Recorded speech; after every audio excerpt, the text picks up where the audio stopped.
সাভারের dairy farm সংলগ্ন কলমা ভূঁইয়াপাড়া এলাকায় জোরপূর্বক বেদখলকৃত বাড়ি ও জমি ফেরতের দাবিতে সংবাদ সম্মেলন করেছেন জমির মালিক এক ভুক্তভোগী পরিবার।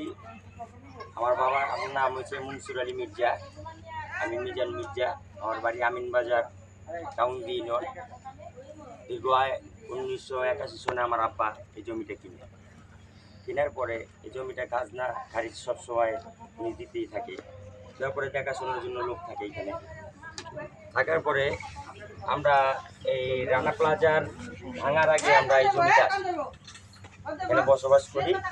থাকাকালীন ভাঙার অনেক আগের থেকে হঠাৎ রানা প্লাজা ভাঙার পরে আমাদের এই জমি থেকে বের করে দিল। এই যে সোল চেয়ারম্যানের লোকজন আসে, এলাকার ভিত্তিক লোক কফিলুদ্দিন ভূঁইয়া, আমরা তাকে চিনি না। চিন্তাকে ওনার মামার নাম হয়েছে গিয়া প্রধানমন্ত্রীর তথ্য উপদেষ্টা সোবান ইকবাল চৌধুরী। তার নাকি ভাইনা কফিলুদ্দিন ভূঁইয়া, সে আইসে আমাদের এই জমিটা আছে না দখল করে। আমার কথা হচ্ছে এখানে কোনো ঝগড়া মারামারি কোনো কিছু না হোক, যে জমি পানতে চান তাই তো?